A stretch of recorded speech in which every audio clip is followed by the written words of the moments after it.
autoridades, señoras y señores, como presidente de Nueva Economía Forum tengo el placer de darles de nuevo la bienvenida al Fórum Europa, la tribuna política que organizamos con la colaboración de Asisa, Red Eléctrica de España y BT. Hoy, dentro del ciclo que venimos dedicando a las elecciones del próximo domingo, tenemos el honor de recibir al don Tomás Gómez, candidato socialista a la presidencia de la Comunidad de Madrid, al que va a presentar don José María Fraile, alcalde de Parla. La tribuna es suya.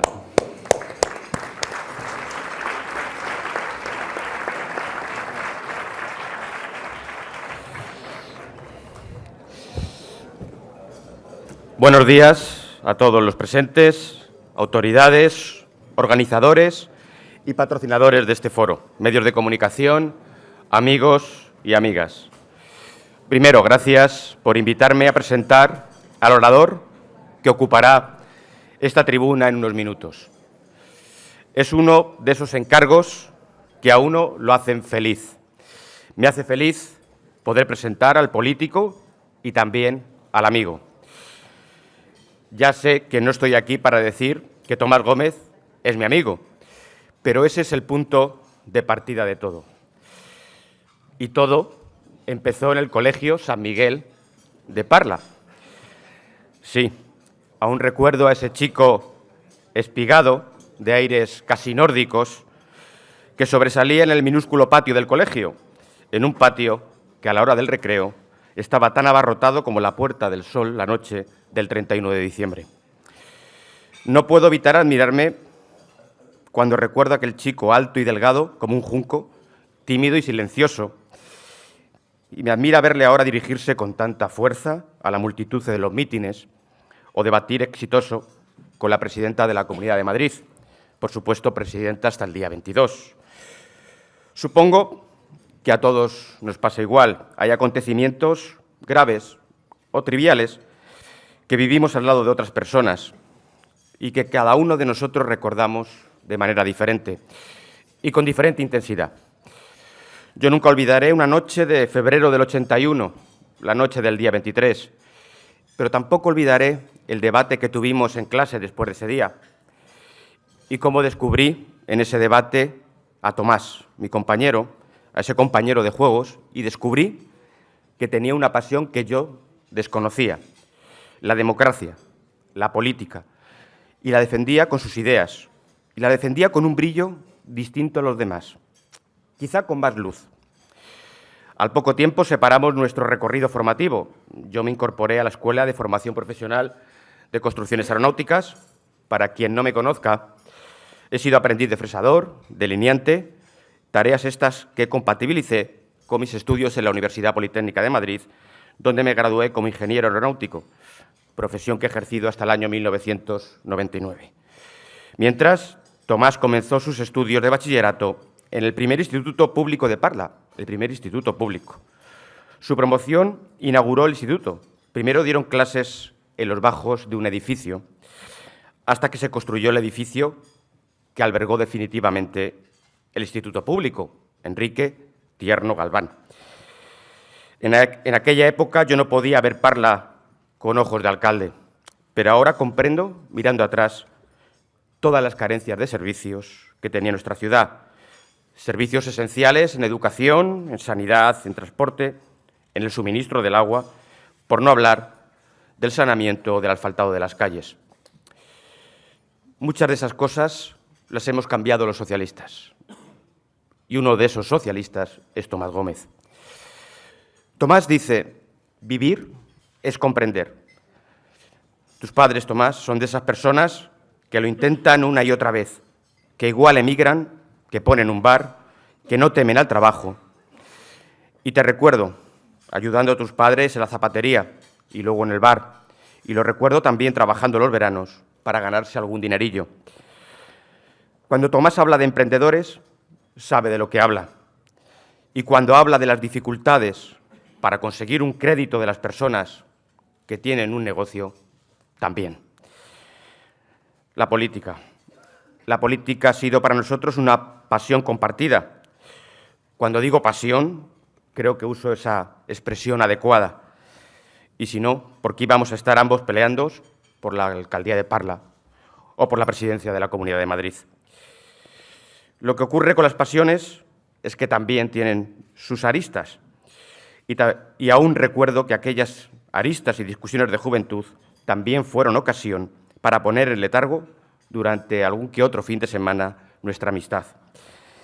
El tiempo lima las asperezas de nuestro carácter y también el ayuntamiento. El ayuntamiento es como la orilla de la tierra, de las instituciones.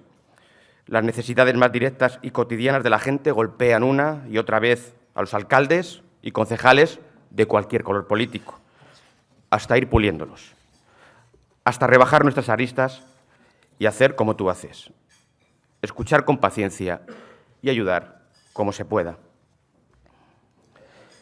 Vivimos las primarias de Borrell como antesala de las tuyas propias, aquella que abrió esa puerta a la alcaldía de Parla en la primavera del año 1999.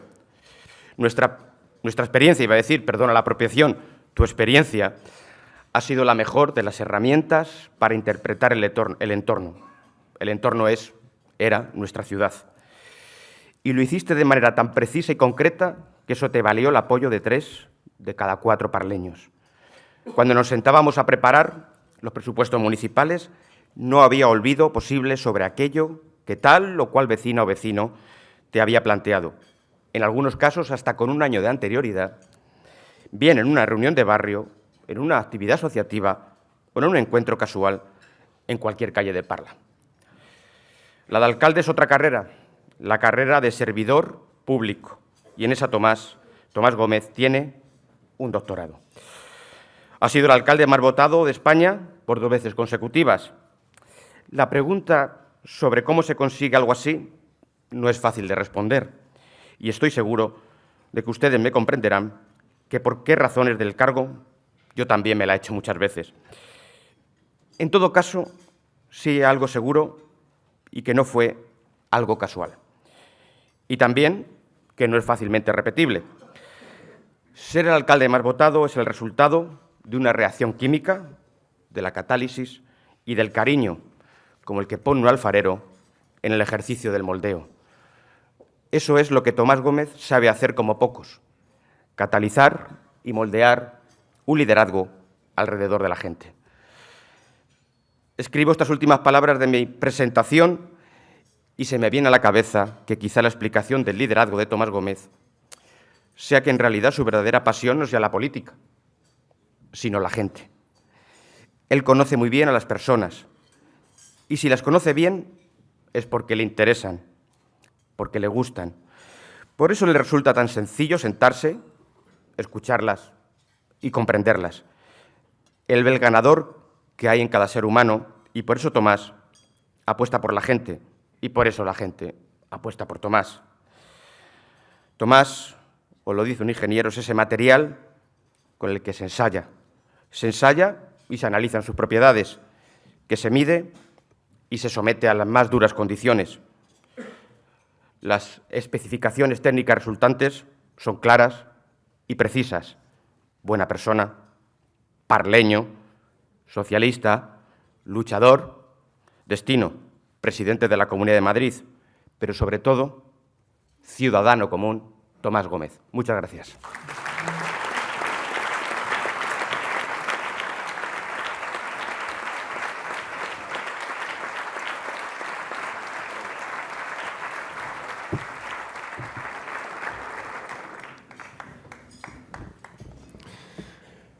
Buenos días, señoras y señores. Empezaré dando las gracias al Foro Nueva Economía por su invitación a dirigirme a ustedes en esta mañana. Veo desde aquí a muchos y muy buenos amigos.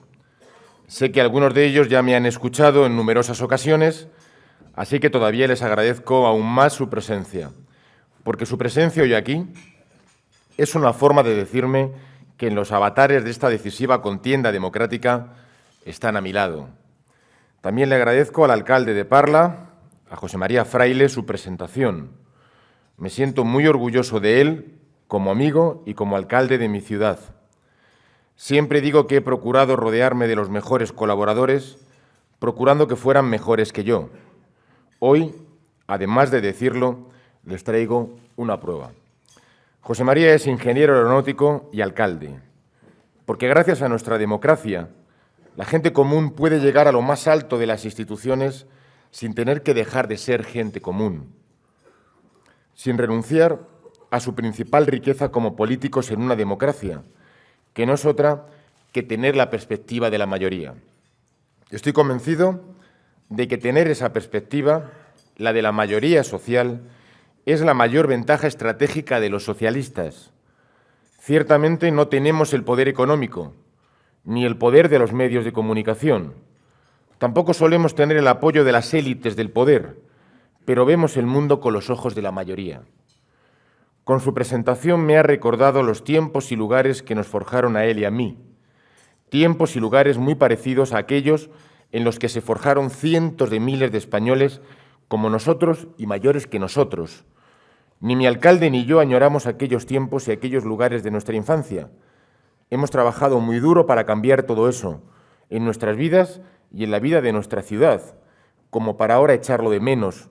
No añoramos aquellos colegios sin bibliotecas ni gimnasios, ni cambiaríamos los actuales parques por los polvorientos descampados que fueron en su día, pero sí recordamos todo lo bueno que tenía entonces y que hemos sabido preservar, los sueños colectivos y personales, la ambición de alcanzarlos, esa voluntad tenaz en el estudio, y también hemos conservado nuestra mirada, la especial perspectiva que te da ser de la gente común.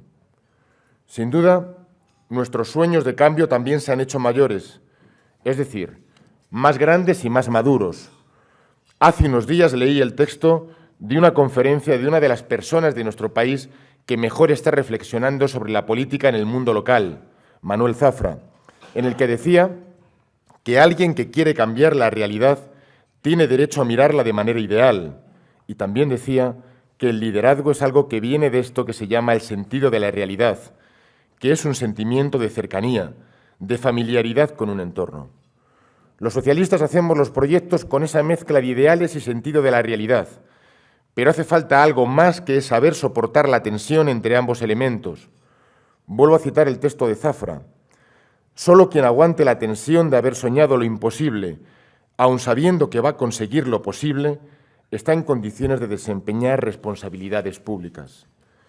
Creo que esa también es una seña de identidad fundamental del socialismo democrático, el trabajar por las metas más altas, por los ideales más nobles, sin que la distancia que media entre el cambio ambicionado y el conseguido nos desaliente. Recuerdo que había una denuncia en los discursos de Obama que me impresionaba, la denuncia del cinismo en política. El cinismo es un escepticismo que se encona y que se vuelve tóxico. El cinismo mata a la política. El juego de los cínicos es bien sencillo, exagerar las expectativas y alimentar la frustración. Siempre hay gente que te dice, no lo intentes. Unas veces porque es arriesgado, porque no va a salir. Otras porque es peligroso, porque puede salir mal. Y por último, otras veces, porque aunque lo consigas no vale la pena. La alternativa es dejar el poder a los que ya lo tienen. Así no hay sueños. Y si no hay sueños, no hay decepción posible. Pues bien, esas personas hacen mucho daño a la política y mucho bien a los poderes no democráticos. Yo estoy convencido de que, además, esa forma de actuar es un error que al final se vuelve contra los cínicos, aunque por desgracia también contra los que no lo son. También se vuelve contra los inocentes. Si un escéptico de la política encuentra hoy un centro de día para atender a su padre o a su madre, es porque ayer un idealista de la política ganó la batalla al escepticismo. Un escepticismo bien engrasado por algunas escuelas de mi disciplina académica, la economía. Les invito a que reparen en la brutal asimetría que hay entre los 26 euros que cuesta la edición en tapa dura del libro de Friedman, La libertad de elegir, y lo que le costaría una residencia para su padre con Alzheimer a uno de sus apasionados seguidores. Un duro golpe para la economía familiar, incluso aunque ese apasionado o apasionada neoliberal no sea pobre de pedir y llegue holgadamente a fin de mes. Estoy convencido de que conforme mayores son los padres de quienes me escuchan, su interés por quien va a gobernar los próximos años la ley de dependencia en Madrid, si la seguidora de Milton Friedman o el socialdemócrata, pasará de la curiosidad deportiva por el resultado del próximo domingo a la preocupación cívica. Por cierto, si un cronista deportivo se limitara a contar que 22 señores habían pasado 90 minutos corriendo detrás de una pelota, dudo que aguantara mucho en la sección de deportes. Sin embargo, la concepción de la política se ha degradado tanto que alguien podría escribir sin problema que en mi intervención de esta mañana contrapuse las buenas ideas de los nuestros, que defendí, frente a las malas ideas de los contrarios, que ataqué. Les aseguro que la señora Aguirre tiene razón cuando dice que estas elecciones son de una extraordinaria importancia política. Se equivoca quien quiera tranquilizarse pensando que a partir del día 23, quien gane de nosotros dos tendrá que doblegarse a la dictadura de la necesidad, independientemente de sus promesas electorales o de sus posiciones ideológicas. La batalla electoral de Madrid es una batalla política donde las haya. Lo que se decide en estas elecciones no se decide en el campo de la ética. No es una elección del más honesto, tampoco es una decisión técnica sobre quién es el más eficaz y quién gestiona más eficientemente las mismas cosas. Se decide qué es lo honesto y qué cosas vamos a hacer. Se decide, por ejemplo, si desde la Comunidad de Madrid se alimenta el integrismo religioso o la tolerancia democrática. Si desde el Gobierno de Madrid se gobierna una educación en la que la homosexualidad es vista como un pecado o una enfermedad, o si se educa en el respeto a la dignidad de la diversidad humana. Para tomar esa decisión no encontrarán ninguna ecuación científica. Para ese problema no hay solución. Hay una elección. Esa es una decisión política.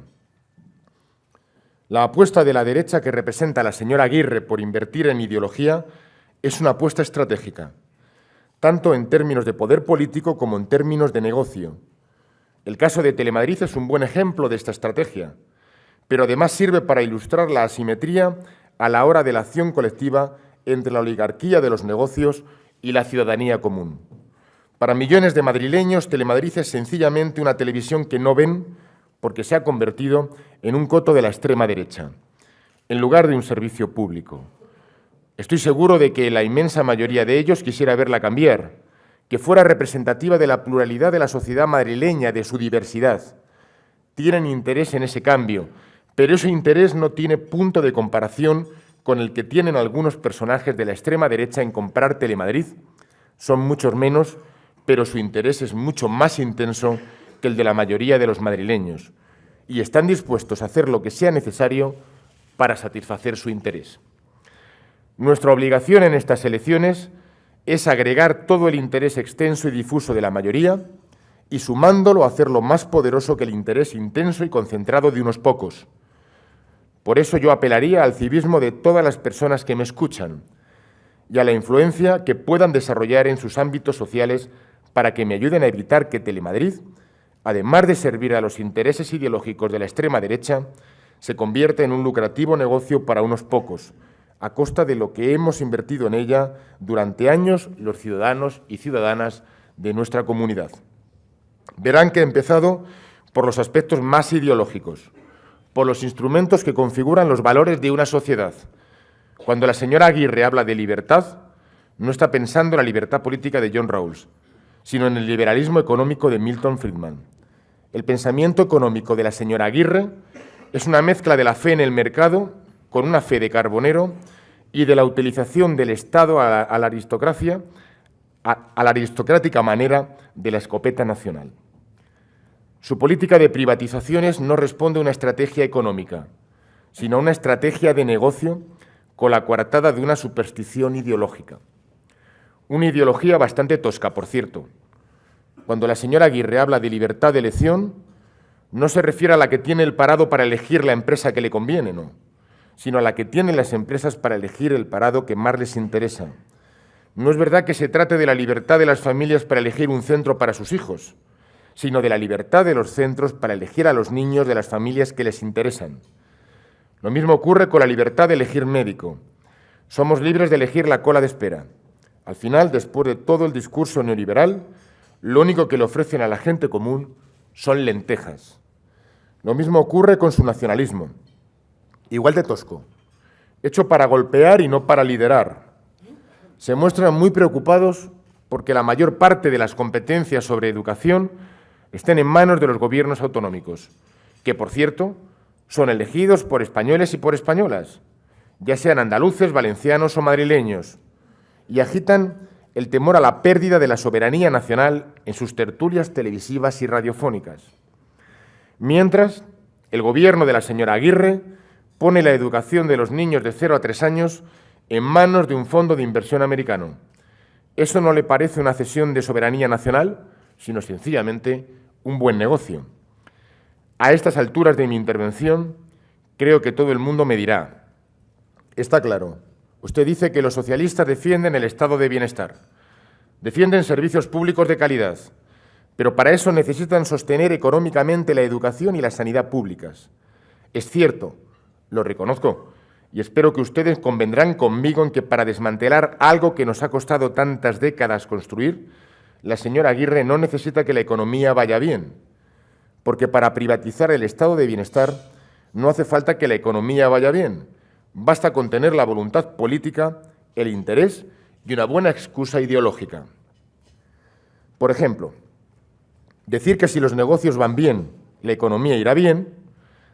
Sin embargo, a estas alturas de la crisis, sabemos bien que la derecha puso en marcha un modelo de crecimiento tan bueno para los negocios como desastroso para la economía. Después de los efectos sociales de la crisis, lo más duro son los efectos políticos.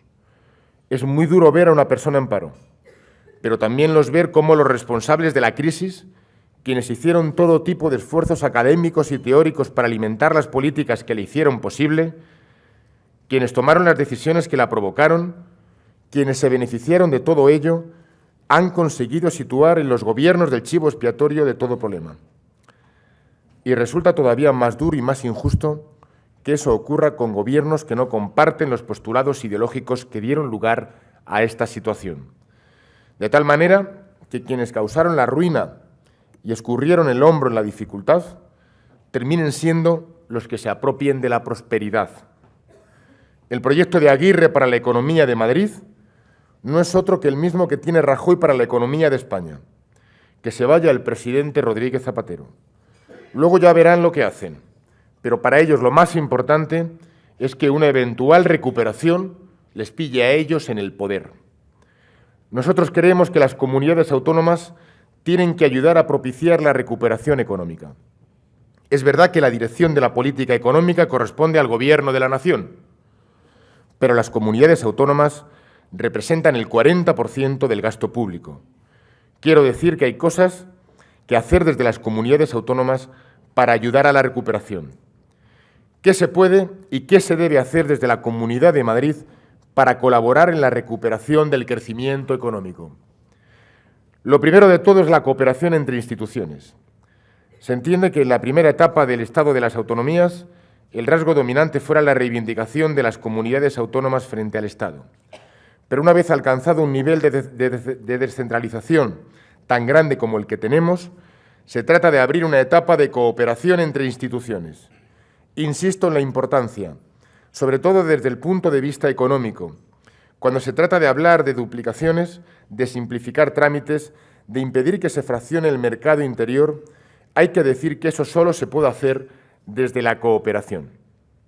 El Gobierno saliente se ha caracterizado exactamente por lo contrario: usar el Gobierno como un ariete contra el Gobierno de España, confundiendo el papel del partido y el del Gobierno. Eso es algo que debe cambiar de raíz. Para nosotros, la prioridad en materia económica es crear empleo. Sabemos muy bien que son los empresarios los que crean empleo, pero eso no quiere decir que las administraciones nada puedan hacer al respecto. Ofrecemos un plan de empleo destinado a jóvenes y a parados de larga duración, además de a parados que proceden del sector de la construcción, que son los colectivos con mayores dificultades en estos momentos. Un plan que queremos acordar con patronal y con sindicatos y con los grupos parlamentarios de la futura oposición. Algunas de las medidas incluidas en nuestro programa implican un aumento de la ocupación. Ejemplo de ello es la universalización y gratuidad del tramo 0 a 3 años en la educación infantil, el despliegue de la ley de dependencia o lo que se denominan empleos verdes. No se trata de medidas expresamente destinadas a crear empleo, pero tienen una derivación importante en ese sentido. Un segundo problema que queremos ayudar a solucionar es el de la financiación de pequeñas y medianas empresas y autónomos. Sabemos que en Madrid hay más de 20.000 préstamos que no se han concedido. No es ningún secreto la restricción de créditos que afecta sobre todo a pequeñas y medianas empresas y autónomos. La banca ha endurecido y racionado la concesión de crédito, y eso no se resuelve con acuerdos como los que ha hecho el Gobierno saliente de la Comunidad de Madrid. Nosotros proponemos crear un banco público regional porque es la forma de ayudar a mejorar la financiación de pequeña y mediana empresa y autónomos de la región. La reactivación del sector de la construcción es importante por motivos obvios. No es que pretendamos volver a niveles de actividad como los que había hace 5 años, pero tampoco es normal el nivel que tenemos hoy. Por eso proponemos un plan de rehabilitación y renovación urbana. La vivienda nueva se recuperará en la medida en que vaya bajando el stock de vivienda nueva sin vender, pero ahora lo urgente y lo posible es la rehabilitación, que, entre otras cosas, crea empleo en este sector. Debo decir que la rehabilitación es algo que ha desaparecido en los últimos años, limitándose a ascensores y fachadas. Los servicios de empleo necesitan una reforma a fondo que permita ganar en eficacia, adecuando la formación a la demanda y realizando un papel más ágil en la intermediación laboral.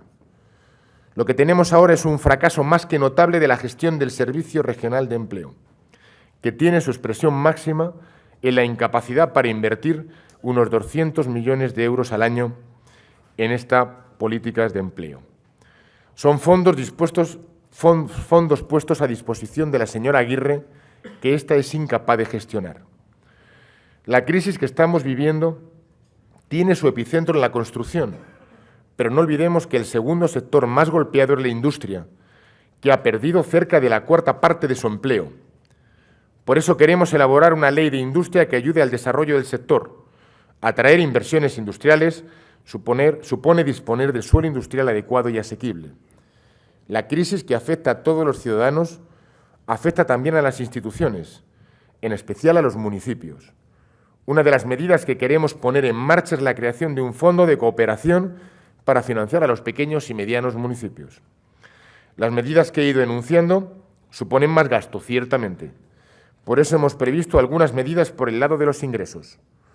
Antes de enunciarlas, un comentario sobre la estructura de gasto de la Comunidad de Madrid. En los años de vacas gordas, el Gobierno saliente ha ido engordando el presupuesto con organismos y políticas que no tienen mucha justificación o de los que se podía prescindir sin graves daños. Algunas medidas de austeridad adoptadas por el Gobierno saliente han sido cosméticas, como prescindir de docenas de organismos de participación, decisión que no habrá ahorrado ni un euro, pero eso sí, ha empeorado la participación social de los madrileños. Gastar mejor sería reducir el gasto en propaganda institucional o abordar un plan de supresión de alquileres. Y necesitamos una mejor gestión del gasto público. Un ejemplo de lo que digo es la sanidad. Nuestra opinión es que en sanidad la Comunidad de Madrid gasta poco y mal. Somos la segunda comunidad por la cola en gasto sanitario y probablemente la peor en el control del mismo. Una reorientación del gasto no es algo fácil ni rápido, pero la haremos y dará recursos para gastos como los que he descrito anteriormente. Pero quiero concluir hablando de ingresos. Mi Gobierno no subirá los impuestos a la gran mayoría, pero hará dos cosas: suprimir los regalos fiscales que ha hecho la señora Aguirre a los más poderosos y exigirles una contribución a la salida de la crisis. La supresión del impuesto de sucesiones sin limitar la bonificación por volumen de herencia y por patrimonio preexistente es injusto, pero no volveremos a la situación de hace 5 años. Lo que haremos será restablecer el impuesto solo para las grandes herencias. Como es sabido, proponemos crear un impuesto a la banca del que esperamos obtener unos 2.100 millones de euros. Lo hacemos porque nos parece injusto que la banca, que está siendo ayudada por el sector público y que en medio de la crisis obtiene notables beneficios, no contribuya a sacar a la crisis a la gente. Además de rescatar a la banca, hay que rescatar a la gente. Termino diciendo que además del programa tenemos una memoria económica del mismo que muestra su viabilidad. Hemos calculado el coste de las principales medidas y también los ingresos previsibles. El resultado es que lo que proponemos es viable. Es costumbre resumir las medidas en forma de un decálogo señalando las más relevantes. En primer lugar, medidas concretas de buen gobierno que mejoren la transparencia y la austeridad. Un plan de empleo dirigido a jóvenes y parados de larga duración y parados procedentes del sector de la construcción. Impuesto a la banca que permite recaudar más de 2.000 millones de euros. Creación de un banco público regional dirigido a financiar pequeña y mediana empresa y autónomos de la región. Un gobierno que coopere con las demás instituciones y acabar con un periodo de confrontación institucional. Acabar con la morosidad de la administración regional. Crear nuevos empleos ligados a la educación infantil, la dependencia y el empleo verde, entre otros. Un plan de rehabilitación y renovación urbana de 8 años de duración dirigido a 180.000 infraviviendas existentes hoy en la Comunidad de Madrid. Reformar las principales funciones del Servicio Regional de Empleo. Mantener el control del déficit en los límites marcados por el Consejo de Política Fiscal y Financiera. Solo estas medidas justifican toda una legislatura. Quedan 5 días de campaña y 4 años de gobierno.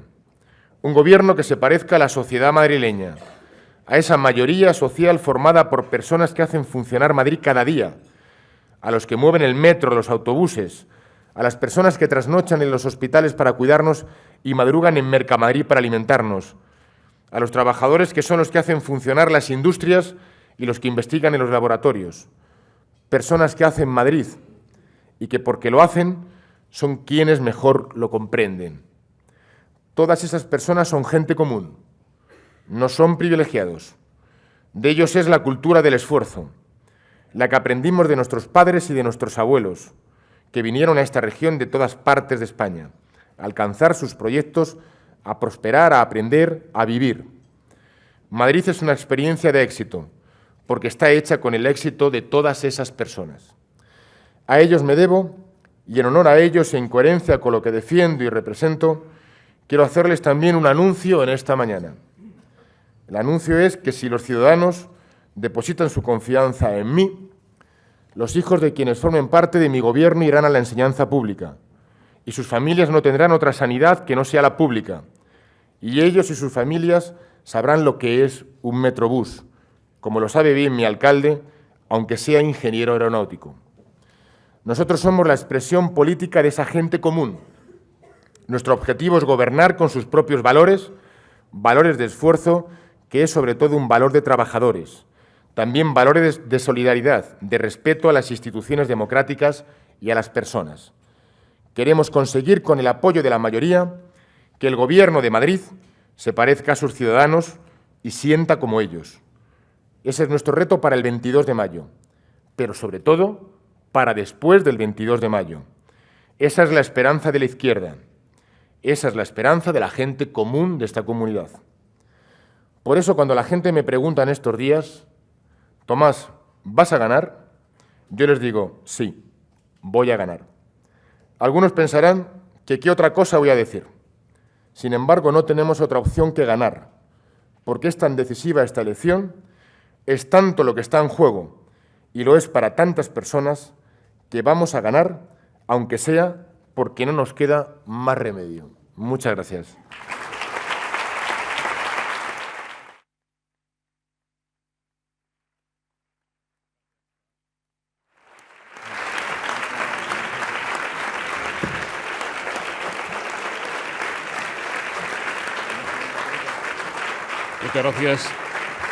Muchas gracias, Tomás. El moderador del coloquio de hoy será don Antonio San José, periodista. Muchas gracias, buenos días, señor Gómez. Quería comenzar por este último anuncio que acaba de realizar, no sé si lo hemos entendido bien. ¿Obligará, en caso de ganar y de ser presidente de la comunidad, a sus consejeros a llevar a sus hijos a colegios públicos, a tener solo sanidad pública y a viajar en metro o en autobús? Mire, lo que pediré al futuro Gobierno y a los consejeros del futuro Gobierno de la Comunidad de Madrid es un compromiso con los servicios públicos que es coherente con lo que defendemos. ¿Usted iría a comer a un restaurante en el que el dueño del restaurante se va a comer al bar de enfrente? Ese es el compromiso ético y político que adquirimos y asumimos con toda la ciudadanía madrileña.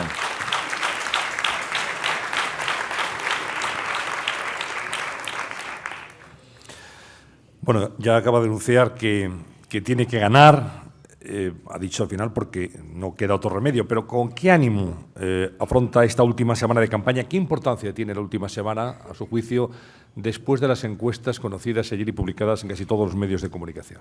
Bueno, pues todos los días de campaña y de no campaña tienen muchísima importancia. Afrontamos con mucha ilusión, con muchas ganas, plenamente convencidos que en Madrid se va a producir ese cambio político, que no es otra cosa que la traducción a las urnas de una mayoría social en Madrid que quiere cambio. Mire, cuando digo que no nos queda otro remedio que ganar, pues como aquello que decía Pericles, ¿no? Llegado a este punto, solo nos quedan fuerzas para ganar, para gobernar y para cambiar esta comunidad. Las encuestas son, lo he dicho en infinitas ocasiones, una fotografía en la vida, pero la vida es como una película. Y nada tiene que ver cada fotograma. De hecho, cada vez que una encuesta ve la luz, cambia la realidad. A las encuestas se las puede ganar. Que nos digan a nosotros si se puede ganar las encuestas, ¿verdad? Y hay un dato muy importante que están dando todas las encuestas, que hay un 20% de lo que llaman los sociólogos indecisos. No se piensen que son personas que están dudando entre votar al Partido Socialista o al Partido Popular. No. Son personas que están dudando entre votar al Partido Socialista o sencillamente no ir a votar. Nuestra obligación y nuestra responsabilidad es que esos ciudadanos acudan a las urnas el día 22 de mayo. Porque cualquier hombre o mujer de izquierdas que el día 22 de mayo se abstenga es lo mismo que si diese su apoyo y su voto al Partido Popular.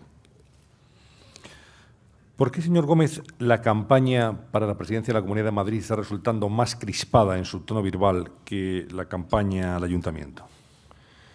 Me tendrá que ver por alguno de los actores, ¿no? Nosotros creemos en la política. Yo he pedido a mi partido, y no hubiese hecho falta que lo hubiese pedido, porque esa es la cultura de los socialistas, una campaña constructiva, una campaña en positivo, una campaña hablando de futuro, una campaña en la que queremos que los ciudadanos escuchen nuestras propuestas, que sepan que nos estamos jugando el estado de bienestar, que sepan que desde Madrid queremos iniciar todo un movimiento en favor de los servicios públicos, un movimiento que coloque a Madrid como referencia en España y fuera de España de estado de bienestar, de esa nueva sociedad que es posible un mundo más justo. Otros se han empeñado en el insulto personal, en la descalificación, en campañas que tienen que obligar a los juzgados a que las firmen, se han empeñado en la falta de respeto a los ciudadanos, algo que me ha dolido mucho en estos últimos días, que es la falta de respeto a la gente que lo está pasando mal, a la gente que está en situación de desempleo, a la gente que sufre el paro. Mire, la gente que sufre el paro, los desempleados, que siempre me gusta decir que es gente muy nuestra, la gente común, la gente normal, a la gente que representamos, que le representamos a ellos y a sus valores. Para nosotros, un desempleado más es una familia con dificultades. Para esta derecha radical que hay en España y esta derecha radical que hay en Madrid, cada vez que hay un desempleado nuevo, lo ven como una oportunidad para intentar conseguir un voto. Eso es sencillamente alimentarse con el dolor de la gente, con el dolor de las personas. Nosotros no vamos a entrar en descalificaciones ni en insultos. Lo decía el otro día en un acto político. Pertenezco, como bien se ha encargado de decir mi sucesor en el cargo y amigo, a una familia humilde. Yo no soy de cuna noble, pero hay algo que me han educado mis padres y que me han inculcado mis padres desde que he nacido. Mis padres que no fueron a la universidad, pero que sí que me han dejado muy claro y han conseguido inculcar en mis principios y en mi forma de actuar que hay que alejarse del insulto, de la descalificación y que hay que tener respeto y educación con los demás. Tal y como está discutiendo la campaña y la tendencia de las encuestas, ¿cree que el anuncio del presidente Zapatero de no volver a presentarse ha sido bueno o malo para la campaña y los intereses electorales del Partido Socialista? Yo siempre he dicho que respeto la decisión del presidente, las dos decisiones que tomó. Una, la de no ser candidato del Partido Socialista en las próximas elecciones generales, y la decisión de anunciarlo el día que lo hizo, que fue en un comité federal el día 2 de abril. Yo no sé si ha tenido algún efecto en estas elecciones. Probablemente no haya tenido ningún efecto porque los ciudadanos saben que lo que está en juego el día 22 de mayo es el Gobierno, en este caso de la Comunidad de Madrid, y el Gobierno de los ayuntamientos de la Comunidad de Madrid y del resto de España. Los ciudadanos saben que se juega en el estado de bienestar que está gestionado, por cierto, por las comunidades autónomas, que se juega en la sanidad, la educación, las políticas sociales, las políticas de transporte, la calidad del aire o la calidad del agua. Los ciudadanos saben que eso es esencial a sus vidas en el día a día. Algunos tienen mucho interés en intentar hacer de estas elecciones unas elecciones generales. Sencillamente no lo son. Ahora, yo les digo a ustedes una cosa. Si fuesen elecciones generales, yo estaría también hoy aquí, si me hubiese invitado el señor José Luis Rodríguez, en esta tribuna defendiendo al Partido Socialista Obrero Español. Porque con un gobierno de derechas no habría ni menos crisis ni menos paro. Sencillamente habría más desprotección social a los desempleados y habría una fractura en la sociedad española. Ha criticado los proyectos de Esperanza Aguirre con respecto a Telemadrid y su plan de actuación en la televisión pública madrileña, pero ¿cuáles son sus planes si gana las elecciones para el ente público Radio Televisión Madrid, señor Gómez? Bueno, pues lo primero, lo que ha hecho la derecha, lo que ha hecho la señora Aguirre ha sido lo de siempre, ¿no? Cogerlo de todos y convertirlo en el negocio de unos pocos. En esta campaña en Madrid tienen que elegir los ciudadanos entre un gobierno del negocio que ha hecho negocio en todo, en la sanidad, dando los nuevos hospitales a grandes constructoras a las que hemos pagado en estos 4 años 518 millones de euros del bolsillo de todos los madrileños, y que ahora hay un conflicto porque parece que piden más dinero y amenazan con colapsar, es decir, con cerrar los nuevos hospitales, los 8 hospitales que se hicieron en la legislatura pasada. De ahí la necesidad de obtención de recursos del Gobierno de la señora Aguirre, y de ahí su intención de implantar el copago sanitario en esta comunidad. Han cogido la educación y también han empezado a hacer negocio con ella.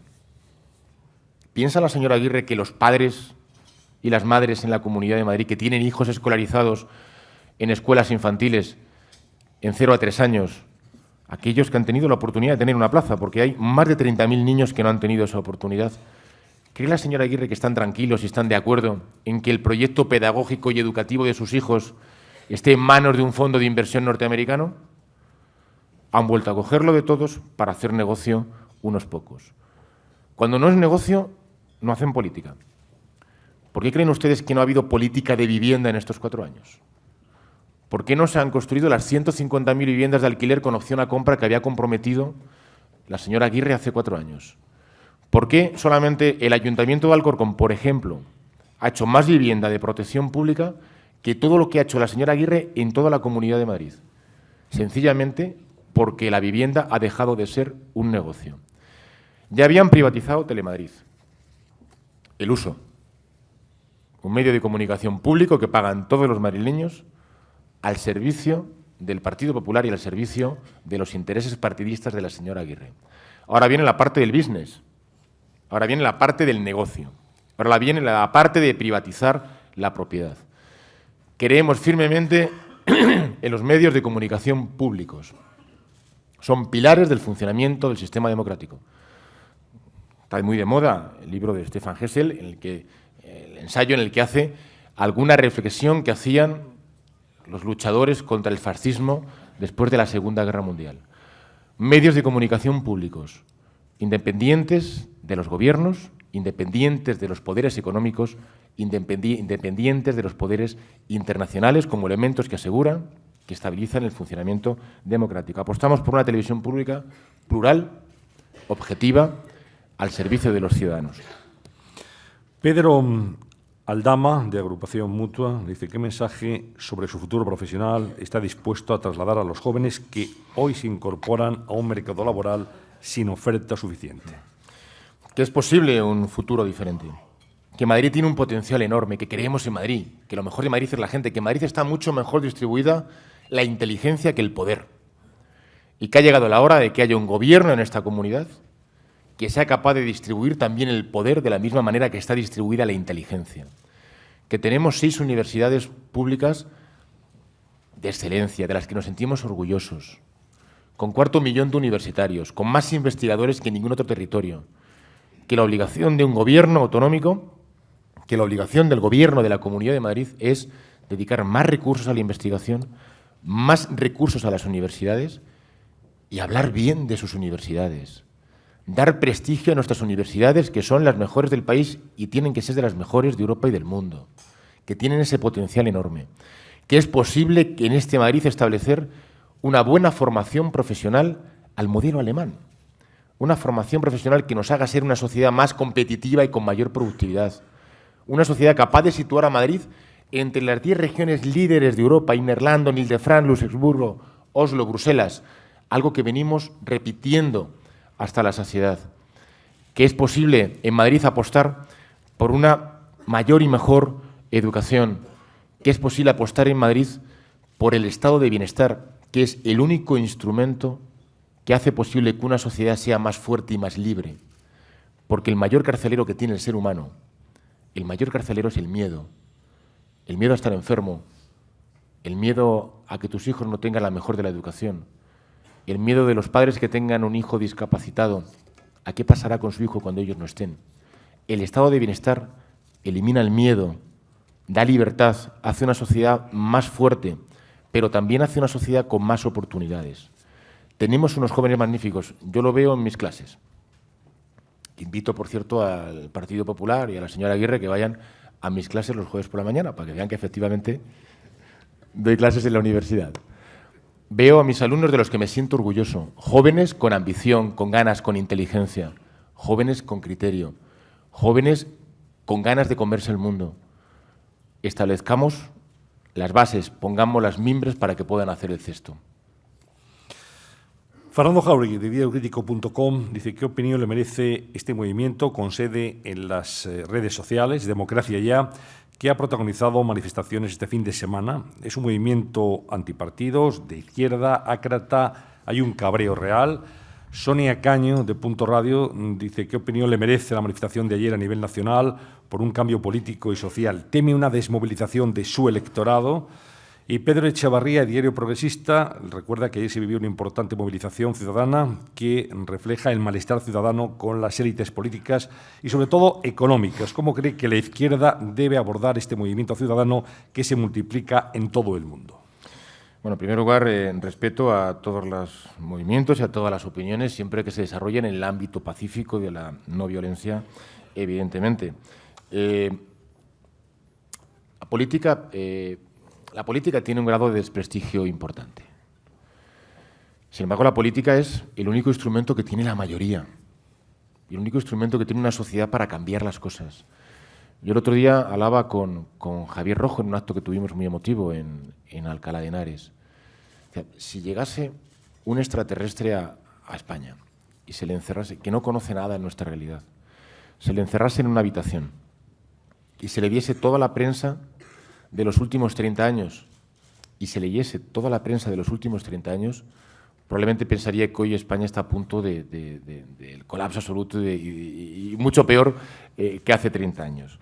Sin embargo, este país está mucho mejor que hace 30 años, a todos los niveles. Eso es gracias a la política. Hay que volver a dar prestigio a la política. Y probablemente dar prestigio a la política significa que la política no puede crear expectativas superiores a lo que puede hacer en realidad. Yo recuerdo una anécdota que me ocurrió en unas elecciones municipales, creo que fue las del 2003, en la que cojo un taxi, le pregunto luego empezó a entablar conversación con el taxista. Mi padre fue taxista en Madrid durante 22 años. Y le decía al taxista: ¿y usted quién va a votar en las elecciones? Era un taxista de Parla. Dice, pues, claro, ¿usted qué quiere que le vote usted? Dice, ¿y usted qué? ¿Va a hacer que yo no me levante mañana a trabajar? Pues no, usted tendrá que levantarse a trabajar. La política no puede crear expectativas ni hacer cosas que no son posibles. Solamente con la política podemos salir de esta crisis. Pero miren una cosa, lo dijo Obama hace poco. Han hecho falta muchos años y muchos errores para llegar a esta crisis tan tremenda que estamos viviendo. Va a hacer falta tiempo y muchos aciertos para salir de esta crisis. Ojo, yo entiendo el sentimiento noble de aquellos que se manifiestan ante la impotencia y exigen un futuro mejor. Pero ojo, no sirvan de coartada aquellos que desde la derecha, a esos ácratas de derechas, que quieren destruir el estado de bienestar porque no quieren que la gobernanza del mundo recaiga en la política, sino que recaiga en los poderosos, en los poderes económicos, que creo que ahora se llaman mercados financieros. Rubén Bartolomé, de Onda Cero, dice, si quiere nombrar usted algún consejero con sanidad privada o con un hijo en un colegio privado, ¿les va a obligar a retirarlo, a cambiarlo? No. Aceptar ser consejero es una decisión voluntaria de quien recibe la propuesta. Lo único que se pide es por coherencia.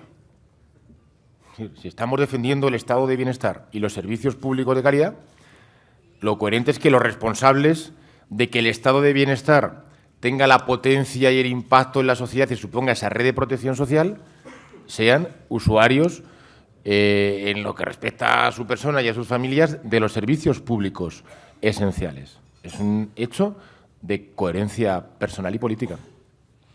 Jaime Álvarez, dice, ¿qué opinión le merece que la Junta Electoral haya aprobado la polémica campaña de los 5 millones de parados lanzada por el Partido Popular de Madrid? Bueno, la Junta Electoral Central, si a mí la Junta Electoral Central me emite una resolución a las consultas que se le hicieron, como ha hecho con el Partido Popular, a mí se me caería la cara de vergüenza, porque echó atrás toda la campaña electoral del Partido Popular. El hecho de haberles obligado ya a tener que firmar una campaña que pretendían, no que fuese anónima, sino que pretendían engañar a los ciudadanos. Pretendían que los ciudadanos pensasen que era la campaña del Partido Socialista, ya demuestra cuál es el grado de atención a las reglas del juego limpio que demuestra permanentemente la señora Aguirre y el Partido Popular. Mire, allá cada uno con sus campañas. Nosotros a lo nuestro. Nosotros al día 22. Nosotros a convertir la mayoría social de izquierdas que hay en Madrid en una mayoría política socialista. César Andrés Alalia, de Iberoamérica Televisión, dice, ¿qué papel toman los inmigrantes en la recuperación económica que impulsa Tomás Gómez? Bueno, pues esencial, mire, pero no solamente para Madrid o para España, sino para Europa. Europa representa el 7 o el 8% de la población mundial. Europa corre el riesgo de convertirse en la reserva anciana del mundo. Y Europa tiene que tener un papel en el nuevo mundo, en el nuevo ordenación social y económica del mundo.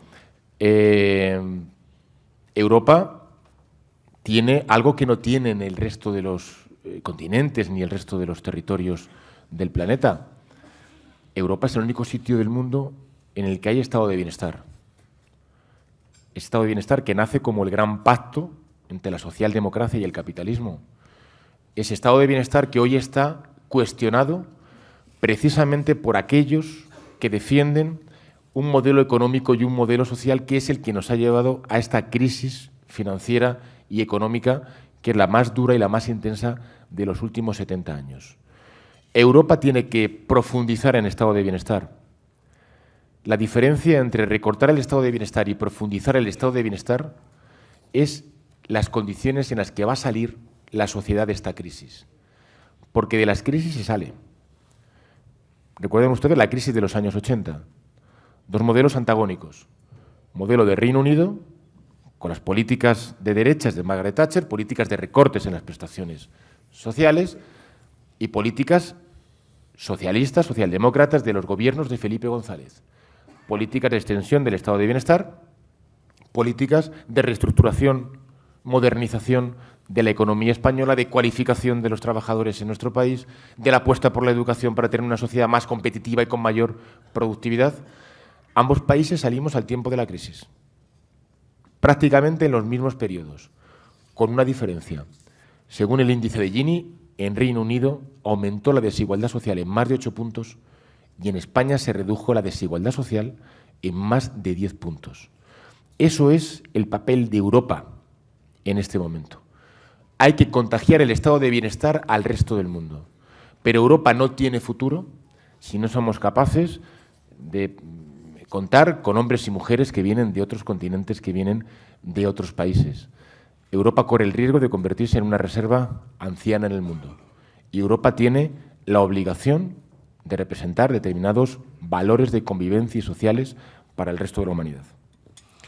Más preguntas. Si no puede formar gobierno, dice, ¿será usted el jefe de la oposición en la Asamblea de Madrid o hará lo mismo que hizo en su día Trinidad Jiménez y Miguel Sebastián, que prefirieron dejar sus puestos de concejales para ser altos cargos de la Administración?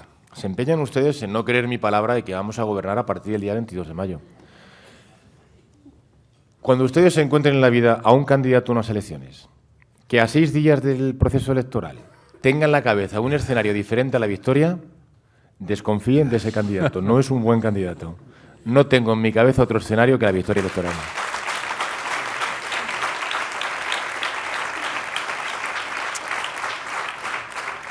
Rodrigo Martín, de Hispanidad.com, dice, ¿qué opina de la idea de fomentar las hipotecas a la americana, dación en pago? Bueno, eso es algo que ya nos hemos pronunciado. De hecho, creo que lo hicimos público cuando hicimos nuestra convención autonómica. Evidentemente, la política tiene que estar por encima de la economía. Y que la política esté por encima de la economía significa que la política tiene que gobernar, y es uno de los retos que tendrá que afrontar nuestro Parlamento Nacional y que tendrá que afrontar la política nacional. Pero mire, estamos en unas elecciones a un gobierno autonómico que puede hacer cosas también en materia de hipotecas. Desde luego, lo que no se puede hacer y lo que no se debe hacer es engañar a los ciudadanos. La señora Aguirre hizo una propuesta que tuvo que retirar 24 horas después, desautorizada por su propia formación política. Hay cosas que se pueden hacer, que son posibles, cosas que a lo mejor no incluye el Partido Popular porque no ha hecho cuando ha tenido la responsabilidad de gobierno. Si nosotros hubiésemos gobernado estos 4 años, hubiésemos hecho lo que vamos a hacer, por cierto, a partir del día 22, y lo que ha hecho otra comunidad autónoma como es Baleares. El gobierno balear se sentó con las entidades financieras, alcanzó un acuerdo con los principales bancos y entidades financieras que operan en Baleares, pactando lo siguiente: aquellas personas que caen en situación de desempleo, que ya bastante drama para una familia es perder el puesto de trabajo con una expectativa en el corto plazo incierta, aquellas familias que perdían su puesto de trabajo podían solicitar una moratoria en el pago de su hipoteca entre 1 y 2 años. Eso significa el oxígeno para mucha gente en un periodo de tiempo en el que van a intentar resituarse, reincorporarse al mercado laboral. Eso se podía haber hecho en Madrid. Hubiese supuesto que muchas familias en Madrid no hubiesen perdido su vivienda. Y hubiese supuesto que muchas de las expectativas y muchas de las esperanzas de muchas familias se hubiesen convertido en realidad. Es algo que vamos a hacer de lo primero a partir del 22 de mayo. No lo inventamos los socialistas madrileños. Traemos una experiencia que ha funcionado bien en Baleares. Lástima que no sea una experiencia que esté ya funcionando en nuestra comunidad autónoma. Pregunta de José Manuel González Huesa, de Servimedia. ¿Cuál es el principal punto débil, le dice, de Esperanza Aguirre? ¿Y por qué hay tanta diferencia entre sus encuestas que le acercan al poder y las de los medios de comunicación que le envían a la oposición? Mire, hay una diferencia fundamental entre la señora Aguirre y lo que representa y lo que representamos nosotros. Miren ustedes, el proyecto político tiene que ver con el liderazgo político que lo encarna. Y un liderazgo político tiene que ver con la biografía y con la experiencia del líder. Claro que la señora Aguirre es una gobernante que es coherente con su propia experiencia. Es coherente con esa élite, con esa minoría de privilegio a la que pertenece. Pero es una minoría y una experiencia y una biografía tan alejada de la experiencia, de las necesidades, de la biografía de la gente normal, de la inmensa mayoría de esta comunidad, que convierte a este gobierno en un gobierno distante. Un gobierno distante porque es un gobierno distinto. Para gobernar, lo primero que hay que hacer es comprender. también probablemente la política gane mucho prestigio. Se empieza a comprender un poco mejor, empieza a escuchar un poco mejor. La política debe intentar aprender todos los días. Pero para comprender no basta con conocer. Para comprender hay que sentir. Esa élite de privilegio nunca ha tenido que esperar una cola. Pero tiene una desventaja con respecto a nosotros. Esa élite de privilegio es incapaz de sentir, es incapaz de tener esa experiencia vital que tiene la inmensa mayoría. Por eso nuestro proyecto no es un proyecto solo para la gente de izquierdas. Es un proyecto desde la izquierda, claramente. En Madrid confrontan dos modelos muy puros. Un modelo radical de derechas Tea Party y un modelo socialdemócrata clásico. El socialismo democrático clásico, que es el que representamos nosotros. Pero no es un proyecto solo para la gente de izquierdas. También para la gente que no es de izquierdas. Porque lo esencial de la vida, todos necesitamos lo mismo. ¿O es que la gente que no es de izquierda no necesita escuelas infantiles? ¿O no necesita una buena sanidad pública? ¿O no necesita una residencia para sus padres? ¿O no necesita no tener que esperar una lista de espera? ¿O la gente que no es de izquierdas en esta comunidad no creen ustedes que está preocupada por el deterioro de los servicios públicos o está en contra de que se privatice el agua del canal de Isabel II, cuando tenemos el mejor agua de España, por lo tanto se funciona con eficacia y es una empresa pública que da beneficios? Por lo tanto, la única razón para privatizarlo es volver a hacer negocio. Son dos proyectos bien diferentes. Además, miren, cuando hicimos la precampaña, que intentábamos llamar la atención, y además en tono de broma, ¿no? Porque nos dan palos por todo lo que hacemos, ¿no? Es una cosa. Y sacamos aquellos carteles de cine, ¿no? Simulando películas de cine en nuestra sede, en la Plaza del Callao, encima de los cines de la prensa, que ya tienen sus películas de las carteleras todas las semanas de las películas que proyectan. Bueno, pues intentábamos darle una pincelada de humor, una pincelada de color, ¿no? De desenfado a la campaña, tanta aridez y tanta acidez que tiene esta derecha madrileña en todo lo que hace, tanta violencia dialéctica. Y nos reímos incluso de nosotros mismos. Aquí, Trinidad Royan, Maru, pusieron mi cara, mi fotografía en el abuelo de la película Apps de los niños, o Invictus, que era una broma. Ahora, ¿cómo se enfadaron? ¿Cómo se enfadaron con aquella cartelera que decía "Adiós, Condesa", con la cara de la señora Aguirre? No entendíamos al principio por qué, porque lo hicimos en tono de broma. No faltamos a la verdad, cada uno tiene su condición. Y si alguien es condesa de Murillo, pues es condesa de Murillo. Y mucha honra para ella, ¿no? ¿Por qué el enfado? Porque nos dimos cuenta de por qué. Porque se ponía de manifiesto quiénes son. Son una élite. Un gobierno del privilegio que solamente gobierna para los privilegiados. Una élite tan diferente a la gente normal, a la gente común, a la gente como ese señor, que trabajó para ser ingeniero aeronáutico, por cierto, por curso. Aprobar una ingeniería aeronáutica por curso ya demuestra algunas cosas. Y nos dimos cuenta que es efectivamente lo que les enfadaba. Mire, esta campaña y nuestros eslogan han sido absolutamente clarificadores. Gobierno de los negocios frente al gobierno de la gente común.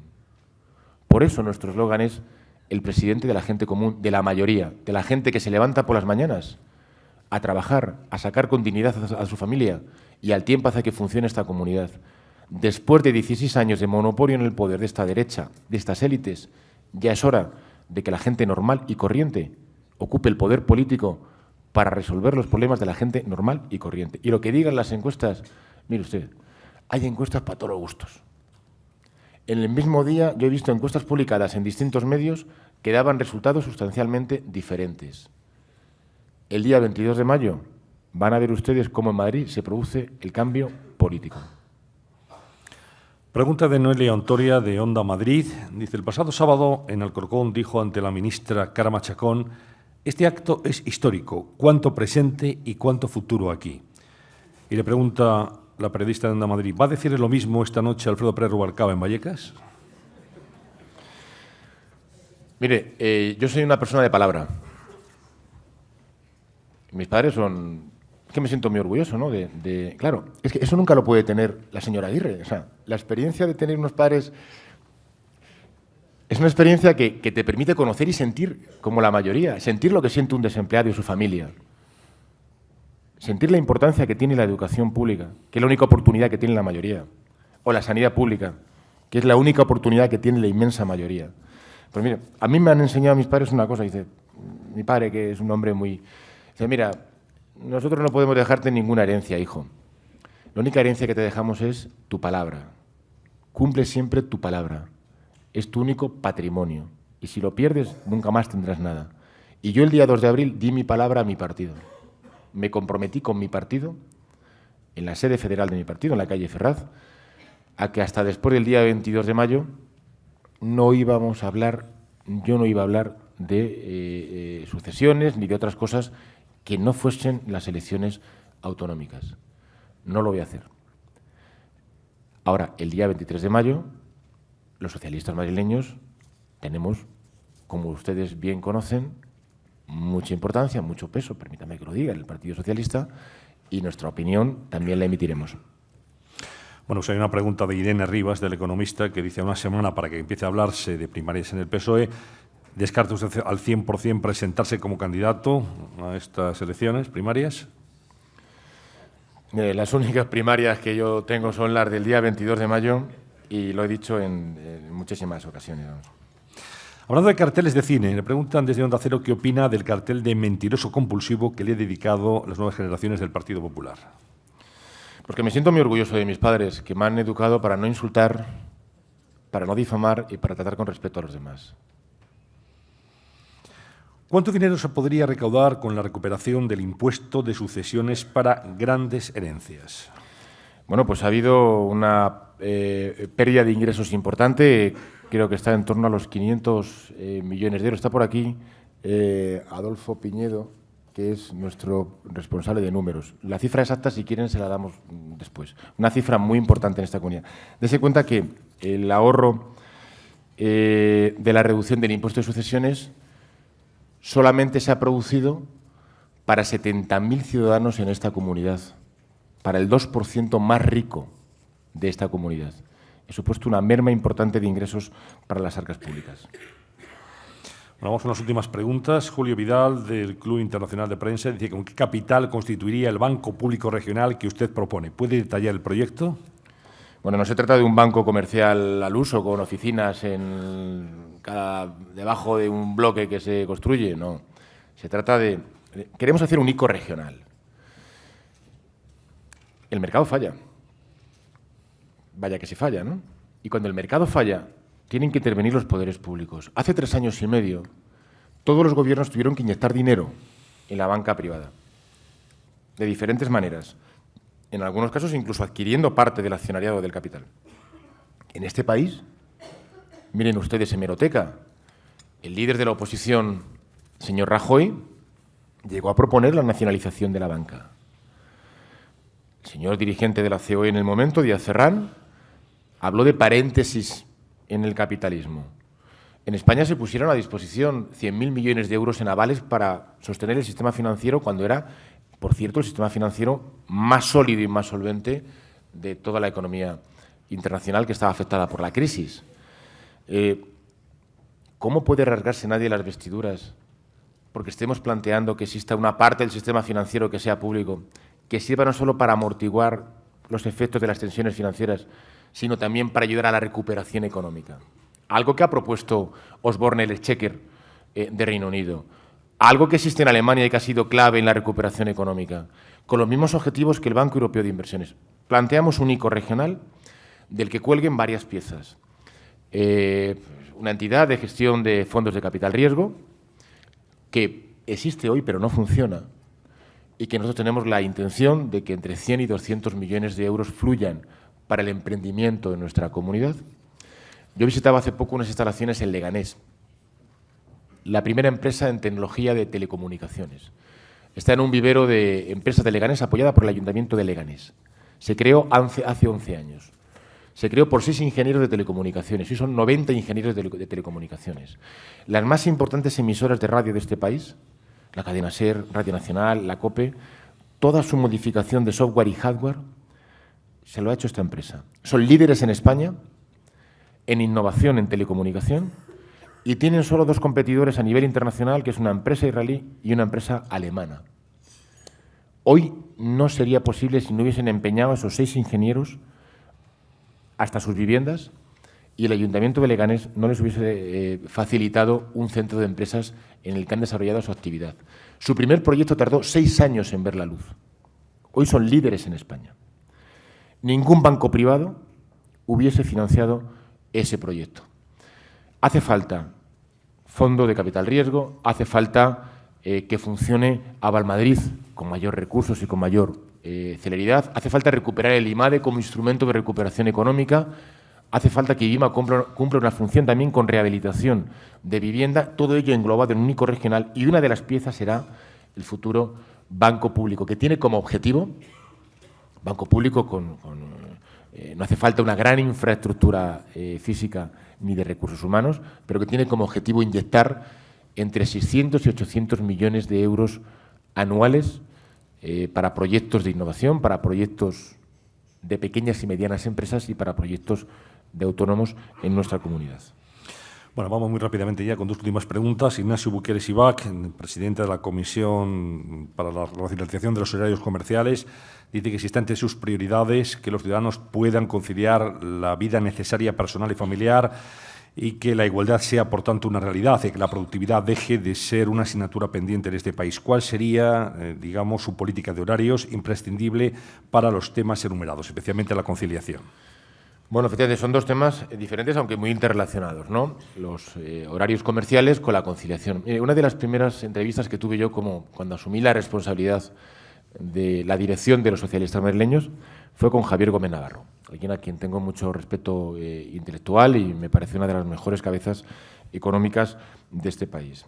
Y uno de los temas que él insistía y que a mí me convenció y que interioricé es que uno de los retos que tiene Madrid, porque Madrid tenemos que liderar, es un concepto diferente al que tenemos nosotros desde nuestro territorio y de nuestra gente, es la conciliación de la vida familiar y laboral. Es que el concepto de la derecha siguen anclados en un tiempo en el que Madrid era el único. Nuestro concepto no es de un Madrid único, es de un Madrid el mejor.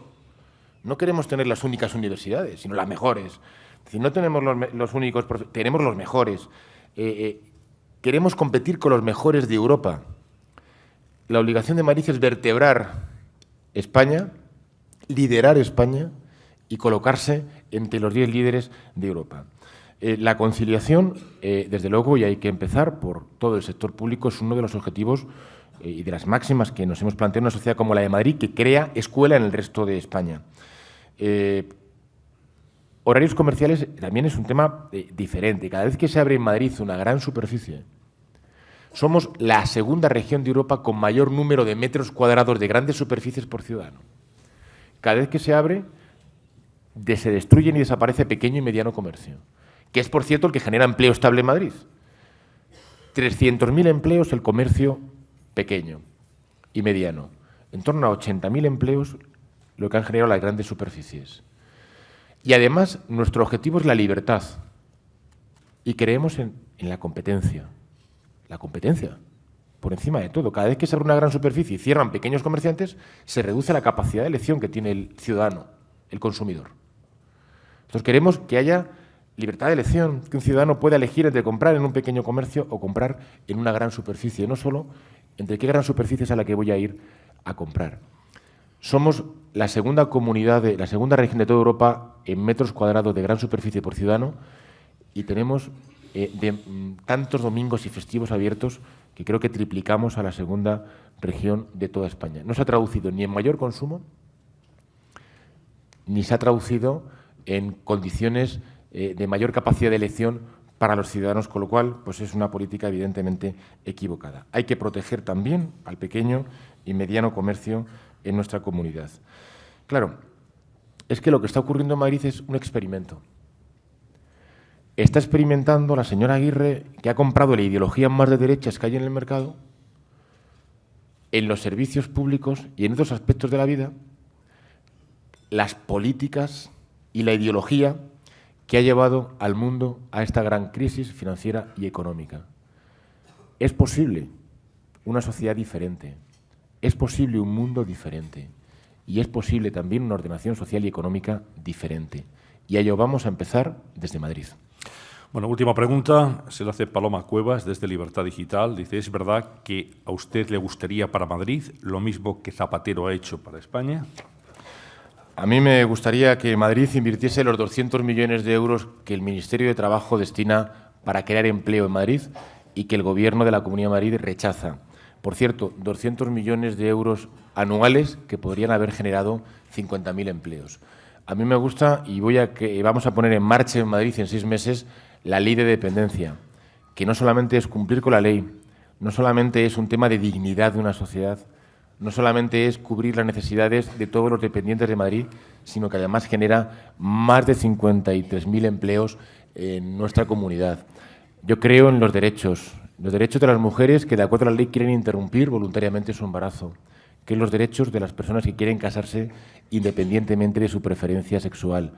Creo en una sociedad de hombres y mujeres libres y fuertes. Muchas gracias. Pues muchas gracias.